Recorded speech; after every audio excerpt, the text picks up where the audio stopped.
ইমান ধুনীয়া কথা এটা কৈছে সেয়া ৰজা পাগলক যদি কিছুমান জ্ঞানৰ কথা কৈ থাকে পাগলটো কামত আহিবনে বা কোৱাটো কামত আহিবনে নাই কথা কিছুমান কৈ ফুৰা যায় বা কৈ থকা যায় তাৰ কামত নাই এজন মানুহ যদি কওঁ অন্ধ মানুহ কওঁ বোলে এইখন স্বৰ্গখন কেনেকুৱা যদি জন্ম কৰে লোক দেখাই দেখাই নাই নহয়নে সেইকাৰণে এজন মানুহে এটা অন্ধৰ কথা বতৰা হৈছিল হৈ কৈছে অন্ধকে কৈছে বৰ দুৰ্বল লাগিছে ভাই বুলি মই এইটো গাটো বৰ দুৰ্বল তেনেহ'লে তই অকণমান ভিটামিন বস্তু খা ভিটামিন ক'ত পাওঁ অন্ধকে কৈছে গাখীৰ খা তো গাখীৰ কেনেকুৱা উঠিম তেতিয়া ইটোৱে কৈছে গাখীৰ বগা এতিয়া বগাটো দেখা নাই অন্ধটোৱে কেনেকুৱা বগা এই জন্ম কৰা অন্ধ কৈছে বগা মানে কেনেকুৱা এই বগলীটো নিচিনা আৰু ইয়ে কৰি এতিয়া বগলীটো দেখা নাই অন্ধটোৱে বগলীটো আৰু কেনেকুৱা তেতিয়া কৈ যে জেঙাটোৱে একো দেখা নাই কৈছে নাই বগলীটো এনেকুৱাটো হা অন্ধটো হাতখন লাই দিছে দি পেলাই তেনেহ'লে গাখীৰ কেঁচাই কৰি ন বুলি কৈছে অন্ধটোৱে আজি ব্ৰাহ্মণে অৰ্থাৎ জ্বৰ হওঁতে নজা কৈ আছে তুমি মায়াক ভুগীয়া হলাই নহয় মায়াক পাগল হৈ গলা তেনেহ'লে তোমাক সৎ জ্ঞান সৎ পঠাই তোমাক কামত নোসোমাও তুমি সকলো আজিৰ পৰা মই মায়াক ত্যাগ দি এই ব্ৰাহ্মণে কোৱা কথাখিনি সত্য বুলি যদি তুমি মানি ল'ব জানা তেনেহ'লে তোমাৰ কামত আহিব তদু আমাক দেখাইছে আমাৰ মায়াই পিন্ধি আমি অকণমান মানে কলাই উলিয়াই থব পাৰি আৰু হ'লে আকৌ পিছতে বেয়াও পাই নহ'ল আমাৰ সকলোৱে কৈছে মায়াক আমি পগলা হৈ মায়াকটো এনেকুৱা বস্তু আৰু আমাৰ হৃদয়ত থকা মনটো এনেকুৱা বস্তু আমি তাক কোনো কেনে বৈধতা স্বীকাৰ কৰিব নোৱাৰোঁ হয়নে বলীয়া মন পগলা পূজা মইতো হেৰ পগলা বলীয়া মন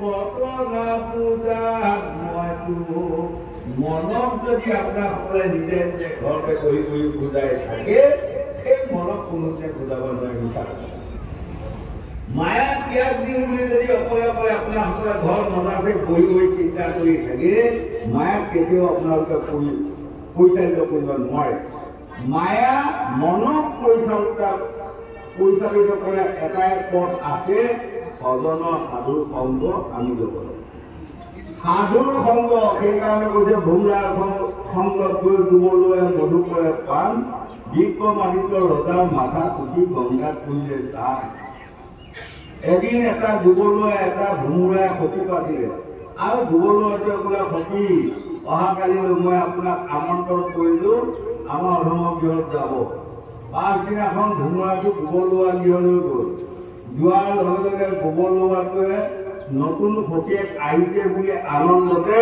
নানা ৰকমৰ খাদ্য আনি আগত দিয়ে কৈছে সখী খাওক কি খাদ্য দিব তেওঁ অন্তৰ্য পাঠ কৰাৰ ফলত গোবৰলোৱা জন্মলৈ গোবৰ ভৰা খুঁজে আহাৰ খায় সেই আহাৰকে আনি ভোমৰাই আগত দিব কিন্তু ভোমৰাই কোনোদিনে গোবৰ ভৰা আহাৰ খাই পোৱা নাই দেখা খাব নোৱাৰিলে নোৱাৰি আকৌ সখীয়েকক ক'লে অহাকালিলৈ মই আপোনাক আমন্ত্ৰণ কৰিলোঁ মোৰ গৃহলৈ যাওক।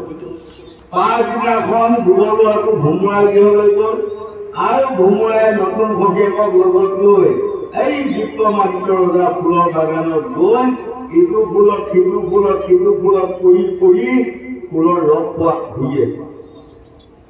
এই পাছে পাছে গোবৰলুৱাটো ঘূৰি আছে। সদৌ শেষত দেখিলে ফুলবোৰত মুখ দিব সখীয়ে কি পায়, মোৰ এটা ফুলত মুখ দি চাওঁচোন।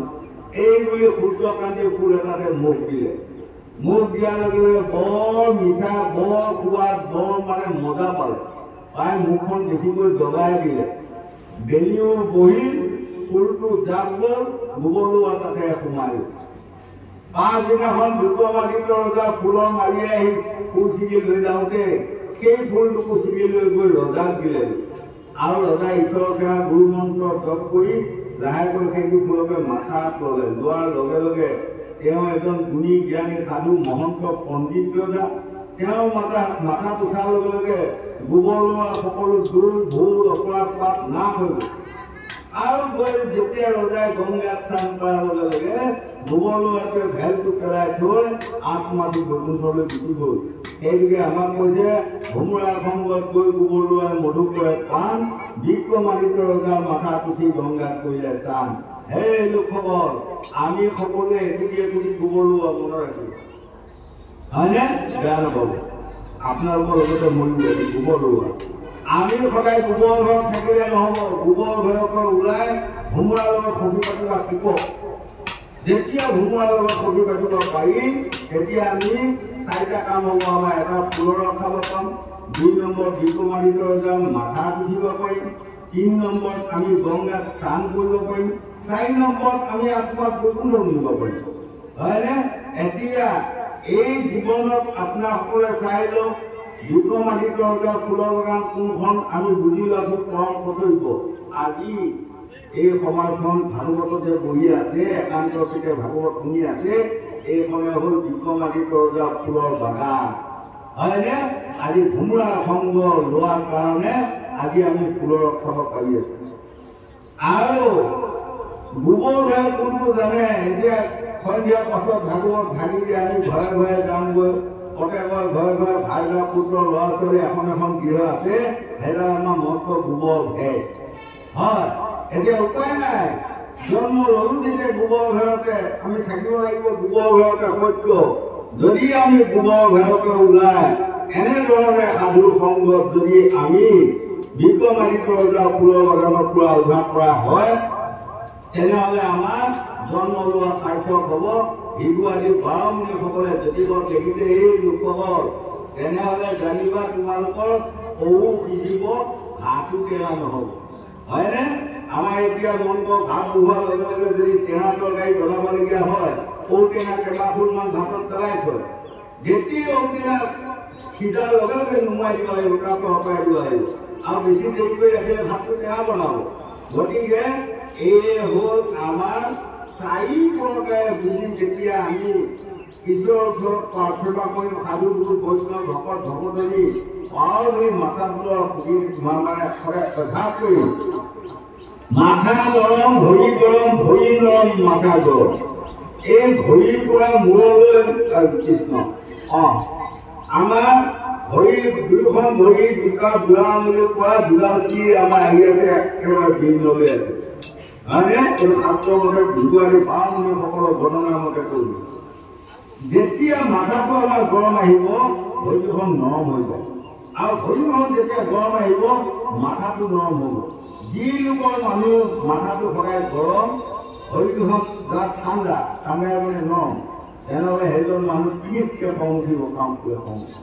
তেনেহ'লে সেইজনে ভকতি জীয়াই ৰাখিব নোৱাৰে, আৰু সত্য শৌচ সমাজেও সেইজন মানুহে আনিব নোৱাৰে। আমি অভ্যাস কৰি যেতিয়া সাধুৰ লগত ঘূৰিম তেতিয়া আমাৰ মাথা নৰম, ভৰিখন গৰম হ'ব। তাৰ প্ৰমাণ কৰিবচোন। এতিয়া ঠাণ্ডা দিন গ'ল, আঘোণ পুহমহীয়া দিনত ৰাতি 2টা-2:30 বজালৈ শাস্ত্ৰ ভাগৱত ক'ৰবাৰ পৰা শুনি যায়, ঘৰ পাই পেলাই আপুনি যোৱা ভাই ঠাণ্ডা পানীয়ে ভৰিখন ধুই বিচনাত পৰিব, 3 ঘণ্টামান বুজিব লাগিব, আপোনাৰ টোপনি নাহে। প্ৰমাণ কৰিব, এয়া জ্যোতিষশাস্ত্ৰৰ কথা, হয়নে? আকৌ যদি কোনোবা এদিন আপুনি সেই 2টা বজাত যাওক, যাই পেলাই যদি ভৰিখন গৰম পানী অকণমান ধুই লৈ লাহেকৈ ভৰিখন বিচনাত অকণমান মালিচ কৰি লৈ জুই এটা লগাই লৈ পেলাই যদি আপুনি বিচনাত যাব দেই, এই 10 মিনিট নালাগে কৰি দিব। হয়নে? গতিকে ভৰি গৰম ৰাখিবা, সকলোৱে যত্ন কৰক। দুই দিনে ভৰি আমাৰ নৰম হ'ব, মাথাটো গৰম হ'ব। হয়নে? ভৰি গৰম ৰাখিলে মাথা নৰম থাকিব আৰু তেতিয়া আমাৰ কি আহিব? ধৈৰ্য, ক্ষমা, দয়া। এজন মানুহ যেতিয়া কোনোবাই বেয়া কথা ক'লেও ৰাগ নোখা হ'ব, তেতিয়াই জানিব সেইজন মানুহে ভগৱতী উপাসনা কৰিব পাৰিব। যিজন মানুহৰ কথা শুনিলেই তিনিকৈ খং উঠে, সেইজনে কেতিয়াও ভগৱতী উপাৰ্জন কৰিব নোৱাৰে।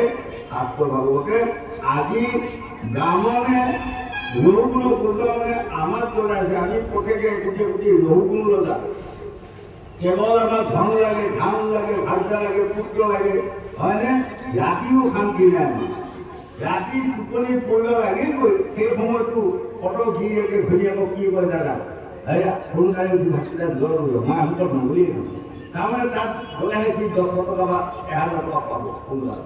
কিমান হিচাপ হা! আৰু কিছুমান মানে পত্নীসকলে পোহৰ নহওঁতে স্বামীক যোগাই গৈ উঠক ঠিকেই সোনকালে যাতে টাইমত আমুকটো পাব। যদি এই ধান্দাটো আমাৰ ভকতৰ চৰণলৈ যিদিনা আনিব পাৰিব, সেইদিনা আমি আত্মাক বুজি দিব পাৰিম। হয়নে? গতিকে আমি এই পৃথিৱীখনত জন্ম লৈ আমি 3টা কামৰ কাৰণে পঠিয়াই দিছে, জন্ম, বিবাহ, মৃত্যু। আমি এই 3টা কাম কৰিও তাৰ মাজৰে যিসকলে ভগৱন্তক লাভ কৰিব পাৰিব, তেতিয়াহে মনুষ্য জন্ম আমাৰ সাৰ্থক হ'ব।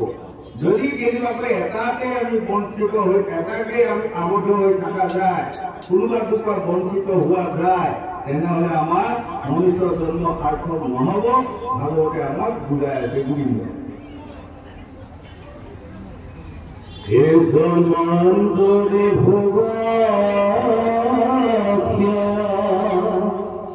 করিছি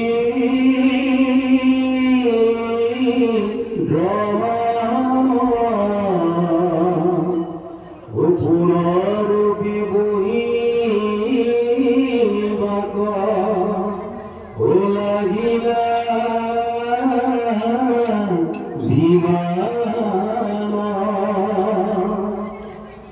হিতু বহু গণ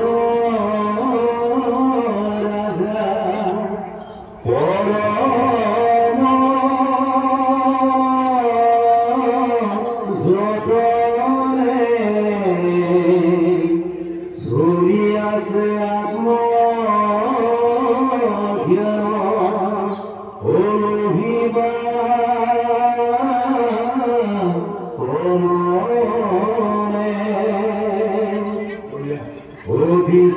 অভিসরবসন হিত ও বেদান্ত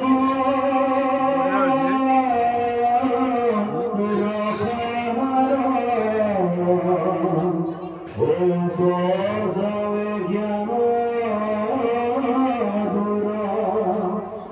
করিও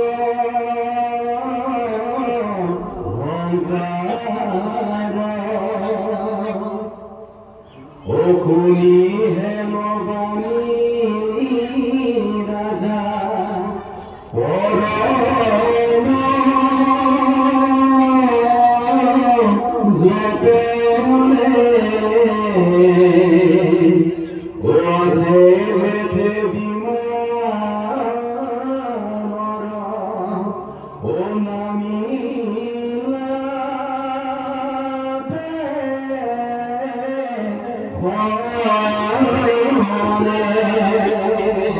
আগত কিন্তু আজি বৰ সুন্দৰ কথা কওঁ, উপদয় জ্ঞানমূলক কৰি অহংকাৰ, অৰ্থাৎ জ্ঞান আৰু অহংকাৰ, এই 2টা বস্তু লগ লাগি নুফুৰে। এজন মানুহৰ গাত যদি জ্ঞান আহে, তেনেহ'লে তেওঁৰ অহংকাৰটো নাইকিয়া হ'ব। অহংকাৰ নাইকিয়া হ'লেহে জ্ঞানটো আহে। আৰু যিজন মানুহ মস্ত অহংকাৰী, তেওঁৰ ওচৰলৈ কেতিয়াও জ্ঞান প্ৰৱেশ নকৰে। হয়নে? গতিকে আমাক যদি